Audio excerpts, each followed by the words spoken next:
ইউরোপে বিমান চলাচলের জন্য প্রয়োজনীয় জেট ফুয়েলের মজুদ দ্রুত কমে আসছে এবং বর্তমান পরিস্থিতিতে তা মাত্র 6 সপ্তাহের মতো রয়েছে বলে উদ্বেগ প্রকাশ করেছেন ফেইথ বিরল, যিনি ইন্টারন্যাশনাল এনার্জি এজেন্সি এর প্রধান। সাম্প্রতিক এক সাক্ষাৎকারে তিনি বলেন, মধ্যপ্রাচ্যে ক্রমবর্ধমান সংঘাত, বিশেষ করে যুক্তরাষ্ট্র ও ইসরায়েলের সঙ্গে ইরানের উত্তেজনা বিশ্বব্যাপী তেল সরবরাহ ব্যবস্থাকে মারাত্মকভাবে ব্যাহত করছে, যার সরাসরি প্রভাব পড়ছে ইউরোপের জ্বালানি নিরাপত্তার উপর।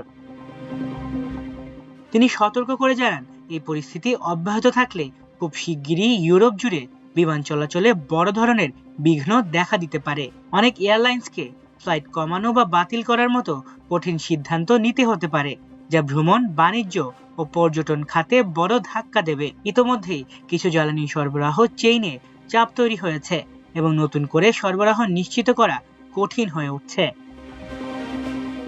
ফেইথ বিরল আরো বলেন, বিশ্বের অন্যতম গুরুত্বপূর্ণ তেল পরিবহন পথ হরমুজ প্রণালী কার্যত অচল হয়ে পড়ার মতো পরিস্থিতিতে রয়েছে। এই প্রণালী দিয়ে বিশ্বে সরবরাহকৃত মোট তেলের একটি বড় অংশ পরিবাহিত হয়, ফলে এখানে বড় কোনো ধরনের বিঘ্ন বা বন্ধ হয়ে যাওয়া মানে বৈশ্বিক জ্বালানি বাজারে তাৎক্ষণিক ও গভীর প্রভাব পড়া।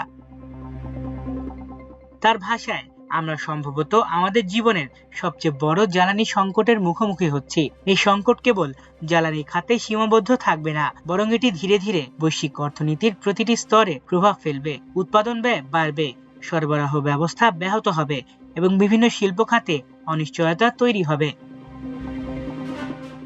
বিশ্লেষকরা মনে করছেন, এই সংকট দীর্ঘায়িত হলে বিশ্বজুড়ে অর্থনৈতিক প্রবৃদ্ধি কমে যেতে পারে। একই সঙ্গে মূল্যস্ফীতি বেড়ে যাওয়ার আশঙ্কা রয়েছে, কারণ জ্বালানির দাম বাড়লে তার প্রভাব পড়ে পরিবহন, উৎপাদন এবং দৈনন্দিন পণ্যের দামে। ইতোমধ্যেই আন্তর্জাতিক বাজারে তেলের দাম ওঠানামা করছে, যা ভবিষ্যতে আরও অস্থিতিশীল হতে পারে।